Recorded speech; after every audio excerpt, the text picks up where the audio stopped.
ಬಂಟ್ವಾಳದ ಈ ಪೌರ ಕಾರ್ಮಿಕ ಮಾತ್ರ ತುಂಬಾನೇ ಡಿಫರೆಂಟ್. ಪೇಟೆ ಕಸ ಗುಡಿಸೋಕೆ ಐಷಾರಾಮಿ ಫಾರ್ಚುನರ್ ಕಾರಲ್ಲಿ ಬರ್ತಾರೆ. ಪೌರ ಕಾರ್ಮಿಕ ಸೇಸಪ್ಪ ಅವರ ಈ ಡಿಫರೆಂಟ್ ಬದುಕಿನ ಕತೆ ಈಗ ಎಲ್ಲರ ಗಮನ ಸೆಳೀತಾ ಇದೆ.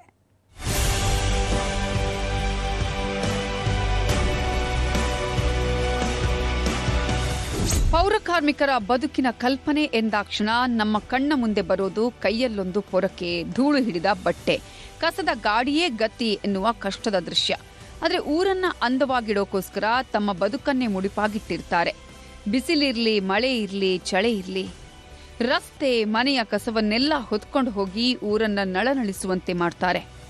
ಅಂತಹದರಲ್ಲಿ ಕೂಲಿ ಕೆಲಸದ ಜೊತೆಗೆ ಹೈನುಗಾರಿಕೆ, ಕೈಗೆ ಸಿಕ್ಕ ಕೆಲಸ ಮಾಡ್ತಾ ಬದುಕು ಕಟ್ಟಿಕೊಂಡಿರೋ ಈ ಪೌರ ಕಾರ್ಮಿಕ ಸೇಸಪ್ಪನ ಕತೆ ಮಾತ್ರ ಸಾಮಾನ್ಯವಲ್ಲ.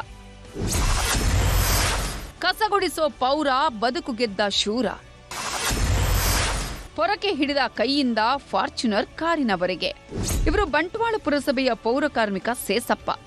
ದಕ್ಷಿಣ ಕನ್ನಡ ಜಿಲ್ಲೆ ಬಂಟ್ವಾಳದ ನಿವಾಸಿ.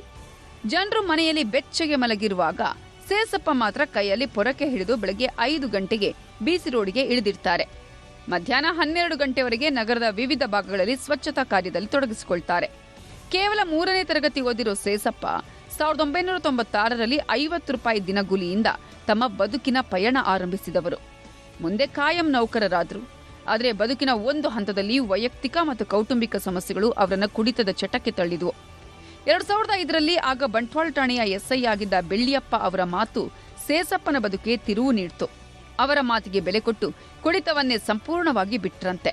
ಅವತ್ತಿನಿಂದ ಸೇಸಪ್ಪನ ಬದುಕಿನ ದಿಕ್ಕೇ ಬದಲಾಯಿತು. ಇದಕ್ಕೆ ಮುಂಚೆ ಒಂದು ಸ್ಕಾರ್ಪಿಯೋ ಇತ್ತು ನನ್ನಲ್ಲಿ, ಅದರದ್ದು ಎಲ್ಲ ಗೊತ್ತಲ್ಲ, ಒಂದು 4 ವರ್ಷ ಇತ್ತು ಅದು ಸ್ಕಾರ್ಪಿಯೋ.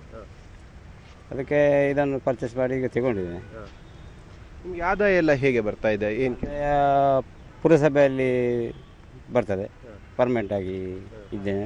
4-5 ವರ್ಷ ಆಯಿತು ಪರ್ಮನೆಂಟ್ ಆಗಿ. ಅದಕ್ಕೆ ಮುಂಚೆ 96ರಲ್ಲಿ ಕೆಲಸ ಸೇರಿದ್ದೇನೆ 50 ರೂಪಾಯಿ ಇರುವಾಗ. ಮತ್ತು ಮಧ್ಯಾಹ್ನ ಮೇಲೆ 12 ಗಂಟೆ ಮೇಲೆ ಎಲ್ಲಿಯಾದರೂ ಕೆಲಸ ಇದ್ದರೆ ಹೋಗ್ತೇನೆ. ಇವತ್ತು ಪೌರ ಕಾರ್ಮಿಕರಾಗಿ ದುಡಿಯುತ್ತಲೇ ಹೈನುಗಾರಿಕೆ ಮಾಡ್ತಾರೆ, ಕೃಷಿ ಮಾಡ್ತಾರೆ, ಮಧ್ಯಾಹ್ನದ ಬಳಿಕ ಕೂಲಿ ಕೆಲಸಕ್ಕೂ ಹೋಗ್ತಾರೆ. ಇವತ್ತು ತಮ್ಮ ಸ್ವಂತ ಪರಿಶ್ರಮದಿಂದ ಆರ್ಥಿಕವಾಗಿ ಸದೃಢರಾಗಿದ್ದಾರೆ. ಕೆಲಸಕ್ಕೆ ಫಾರ್ಚುನರ್ ಕಾರಲ್ಲೇ ಬರುವಷ್ಟು ಬೆಳೆದಿದ್ದಾರೆ. ಪೊರಕೆ ಹಿಡಿದ ಕೈಗಳು ಇವತ್ತು ಕಾರಿನ ಸ್ಟೇರಿಂಗ್ ಹಿಡಿದಿದೆ.